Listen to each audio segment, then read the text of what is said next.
نوح علیہ السلام کا ایک بیٹا سام تھا۔ عرب اور بنی اسرائیل اسی کی طرف منسوب ہیں۔ اسی سام کے پوتوں سے ہود علیہ السلام پیدا ہوئے۔ ان کا نسب نامہ اس طرح ہے: ہود بن عبداللہ بن رباح بن جارود بن عامر بن اوس بن ارم بن سام بن نوح۔ ہود علیہ السلام کی قوم کو قوم عاد اور قوم ارم بھی کہا جاتا ہے، کیونکہ عاد اور ارم ہود علیہ السلام کے اجداد تھے۔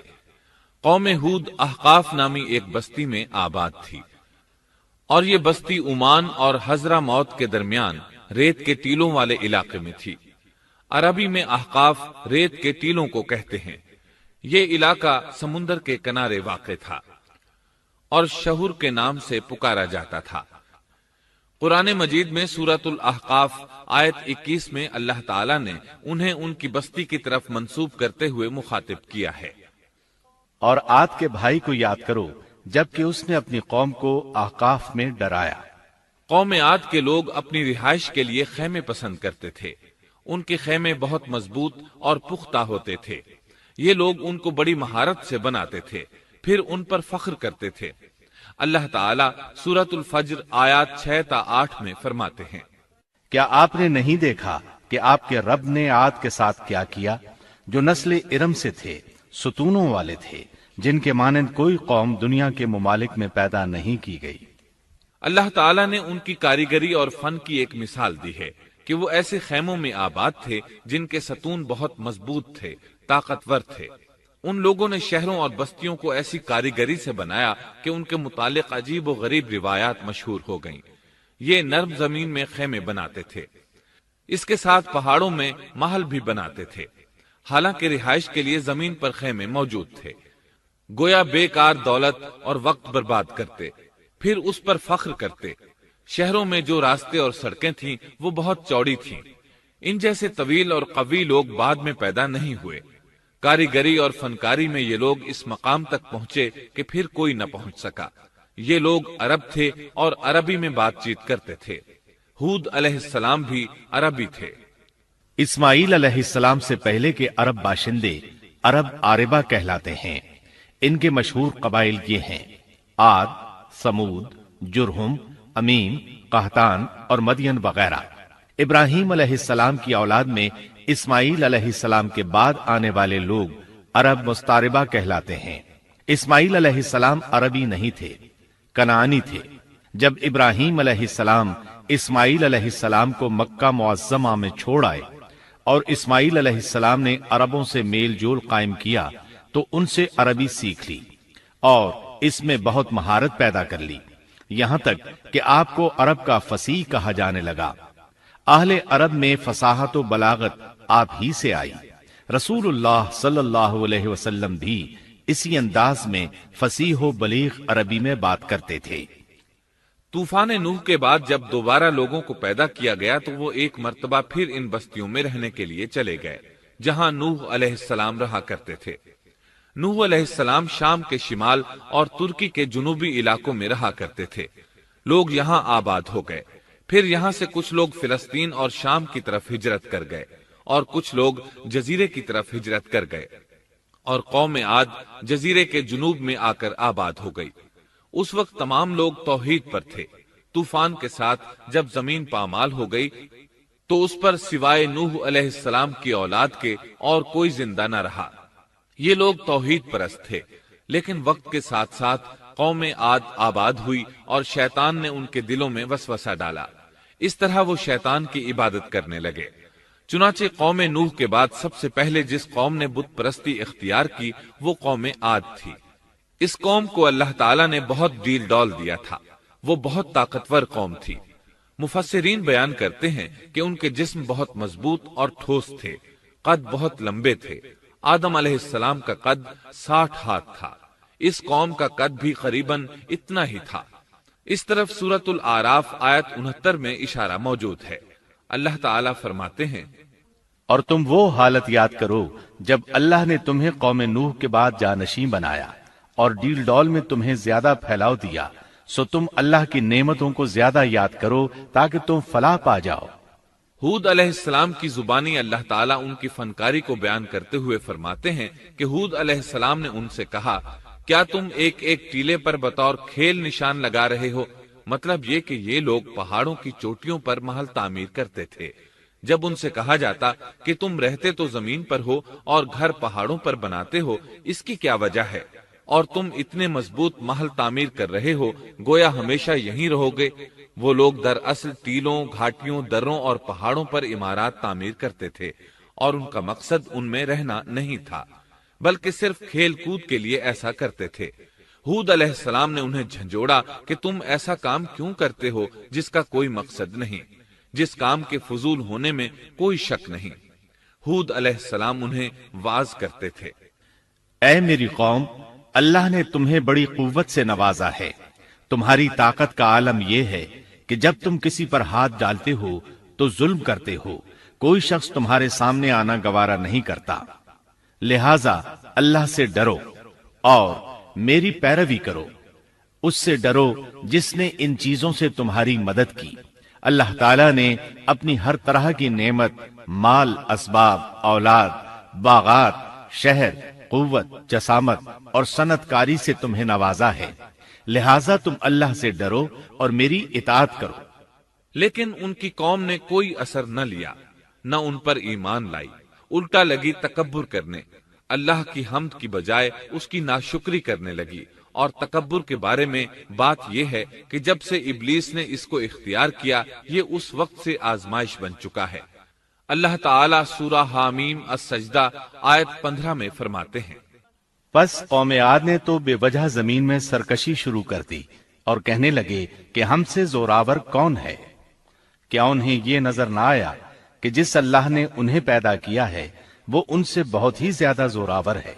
جب یہ لوگ اپنی سرکشی اور کفر میں حد سے بڑھ گئے، تب اللہ تعالیٰ نے ہود علیہ السلام کو ان کی طرف بھیجا۔ انہوں نے انہیں اللہ کی طرف بلایا اور کہا، اے میری قوم، اللہ کی عبادت کرو، اس کے سوا تمہارا کوئی معبود نہیں۔ کیا تم ڈرتے نہیں؟ قوم کے کافر سردار کہنے لگے، ہم تو دیکھتے ہیں کہ تو نری بے وقوفی میں ہے، ہمارے خیال میں تو جھوٹا ہے۔ اس پر ہود علیہ السلام نے فرمایا، میری قوم، میں بے وقوف نہیں، میں تو تمام جہانوں کے پروردگار کی طرف سے بھیجا گیا ہوں، تمہیں اپنے رب کے پیغامات پہنچا رہا ہوں، اور ہوں بھی تمہارا دلی خیر خواہ اور امانت دار۔ کیا تم اس بات سے تعجب کرتے ہو کہ تم میں سے ایک شخص کی معرفت، اللہ کا ذکر تم تک پہنچا کہ وہ تمہیں خبردار کر دے؟ تم اللہ کی اس نعمت کو یاد کرو کہ اس نے تمہیں قوم نوح کے بعد خلیفہ بنایا اور ڈیل ڈول میں تمہیں زیادہ پھیلاؤ دیا۔ تم اللہ کے احسانات کو یاد کرو تاکہ فلاح اور نجات پا جاؤ۔ ہود علیہ السلام نے اللہ کی عظیم نعمتوں کے ساتھ انہیں نصیحت کی، لیکن وہ بدبخت کفر ہی کرتے رہے۔ آخر انہیں جھنجھوڑنے کے لیے انہوں نے فرمایا، اے میری قوم، اللہ ہی کی عبادت کرو، اس کے سوا تمہارا کوئی معبود نہیں۔ تم تو صرف بہتان بازی کر رہے ہو، یعنی جن بتوں کی تم پوجا کر رہے ہو ان کی پوجا تم نے خود گھڑی ہے۔ اللہ تعالیٰ نے تو اس کے متعلق کوئی دلیل نازل نہیں فرمائی۔ میری قوم کے لوگوں، میں تم سے اس دعوت و تبلیغ کی کوئی اجرت نہیں مانگتا، میرا اجر اس کے ذمے ہے جس نے مجھے پیدا کیا ہے، تو کیا تم پھر بھی عقل سے کام نہیں لیتے؟ اے میری قوم کے لوگوں، اپنے رب سے گزشتہ گناہوں کی معافی طلب کرو، آئندہ گناہوں سے توبہ کرو، تاکہ وہ برسنے والے بادل تم پر بھیج دے اور تمہیں طاقت میں اور بڑھا دے، تاکہ تم گناہگار ہونے کے باوجود روگردانی نہ کرو۔ ہود علیہ السلام مسلسل انہیں دعوت دیتے رہے، لیکن وہ ظالم قوم نوح کی طرح ان کا مذاق اڑانے لگی اور کہنے لگی، ہمارے خیال میں تو بے وقوف ہے، اور شاید تو ہمارے کسی معبود کے بڑے جھپٹے میں آ گیا ہے، تو ہمارے بتوں کو برا کہتا ہے، اس لیے ان میں سے کسی کی مار تم پر پڑی ہے، اسی لیے تو ذہنی مریض بن گیا ہے۔ وہ ظالم لوگ چونکہ آخرت پر ایمان نہیں رکھتے تھے اور دنیا میں خوشحالی کی زندگی بسر کر رہے تھے، اور تھے بھی اپنی قوم کے سردار، اس لیے اپنے ماتحتوں سے کہنے لگے، یہ تو تم جیسا ہی انسان ہے، وہی کچھ کھاتا ہے جو تم کھاتے ہو، اور پیتا بھی وہی کچھ ہے جو تم پیتے ہو۔ اب اگر تم نے اپنے جیسے انسان کی اطاعت قبول کر لی تو سخت خسارے میں رہو گے۔ کیا یہ تمہیں اس بات سے دھمکاتا ہے کہ جب تم مر کر خاک اور ہڈیاں بن جاؤ گے تو پھر زندہ کیے جاؤ گے؟ ہرگز نہیں، یہ بات امکان سے باہر ہے جس کا وعدہ تم سے کیا جاتا ہے۔ یہ زندگی تو صرف دنیا کی ہے، ہم مرتے جیتے رہتے ہیں، ہم پھر نہیں اٹھائے جائیں گے۔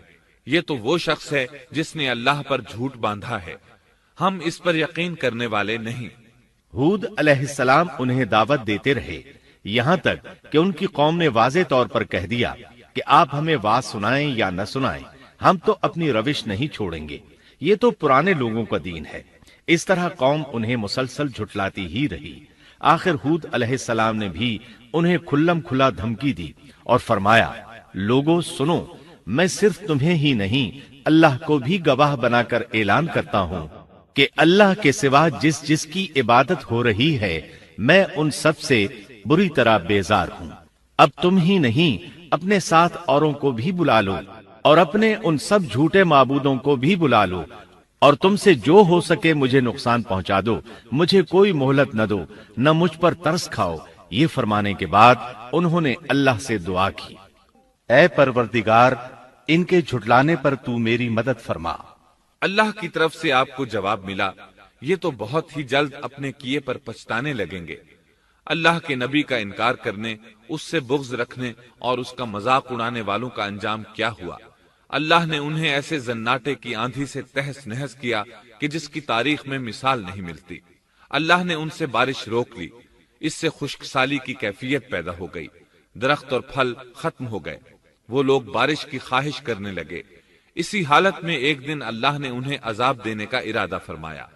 انہوں نے دیکھا ایک سیاہ بادل ان کی طرف بڑھ رہا ہے، خوشی سے اچھلنے لگے، کہنے لگے یہ بادل ہم پر برسنے والا ہے، جبکہ ان کا خیال غلط تھا۔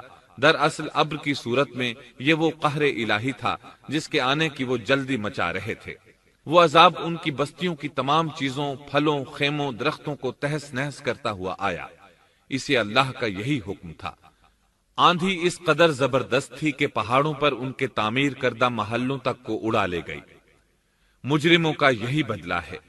اللہ تعالی سورۃ الزاریات آیت 41 اور 42 میں فرماتے ہیں، اسی طرح عادیوں میں بھی ہماری طرف سے تنبیہ ہے، جبکہ ہم نے ان پر خیر و برکت سے خالی آندھی بھیجی، وہ جس چیز پر گرتی تھی اسے بوسیدہ ہڈی کی طرح چورا چورا کر دیتی تھی۔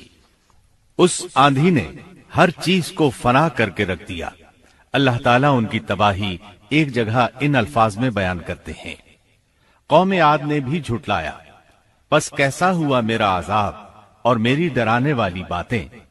ہم نے ان پر تیز و تند مسلسل چلنے والی ہوا ایک لگاتار منحوس دن میں بھیج دی، جو لوگوں کو اٹھا اٹھا کر دے پٹکتی تھی، گویا کہ وہ جڑ سے کٹے ہوئے کھجور کے تنے ہیں۔ پس کیسی رہی میری سزا اور میرا ڈرانا۔ یقیناً ہم نے قرآن کو نصیحت کے لیے آسان کر دیا ہے، پس کیا ہے کوئی نصیحت پکڑنے والا؟ ایک تیسرے مقام پر اللہ نے ان کی ذلت اور رسوائی کا ذکر یوں کیا ہے، قوم عاد بے حد تند اور تیز ہوا سے غارت کر دی گئی۔ وہ ہوا ان پر برابر لگاتار 7 رات اور 8 دن تک اللہ کے حکم سے چلتی رہی۔ آپ وہاں ہوتے تو دیکھتے کہ وہاں لوگ یوں چاروں شانوں چت گرے پڑے ہیں جیسے وہ کھجوروں کے کھوکھلے تنے ہوں۔ کیا ان میں سے کوئی بھی آپ کو باقی نظر آ رہا ہے؟ ہود علیہ السلام کو اللہ تعالیٰ نے اپنی رحمت سے نجات دی، باقی تمام جگہوں پر تباہی تھی، لیکن جس جگہ ہود علیہ السلام اور ان کے ساتھی تھے اس طرف یہ ہوا پھٹکی بھی نہیں۔ کہا جاتا ہے کہ ایک باڑ تھی جس میں ہود علیہ السلام، حیوانات، چوپائے اور ان پر ایمان لانے والے تھے، اور آندھی نے ہر چیز کو فنا کر ڈالا۔ اللہ تعالیٰ سورہ آراف آیت 72 میں فرماتے ہیں، غرض ہم نے انہیں اور ان کے ساتھیوں کو اپنی رحمت سے بچا لیا اور ان لوگوں کی جڑ کاٹ دی جنہوں نے ہماری آیتوں کو جھٹلایا تھا اور وہ ایمان لانے والے نہ تھے۔ اسی طرح سورہ ہود میں اللہ فرماتے ہیں، جب ہمارا حکم آ پہنچا تو ہم نے ہود کو اور ان کے ساتھیوں کو اپنی خاص رحمت سے نجات دی۔ ہم نے ان سب کو سخت عذاب سے صاف بچا لیا۔ یہ تھے قوم عاد کے لوگ جنہوں نے اپنے رب کی آیتوں کا انکار کیا اور اس کے رسولوں کی نافرمانی کی، اور ہر ایک سرکش نافرمان کے حکم کو مانا۔ دنیا میں بھی ان پر لعنت لگا دی گئی اور قیامت کے دن بھی۔ دیکھ لو قوم عاد نے اپنے رب سے کفر کیا، ہود کی قوم عاد پر لعنت ہو۔ اس طرح قوم عاد تباہ ہو گئی۔ ان کے بعد مومنوں نے ان کے باقی بچ جانے والے مکانات پر قبضہ کر لیا اور وہاں رہنے لگے۔ پھر ہود علیہ السلام نے حضرہ موت میں وفات پائی۔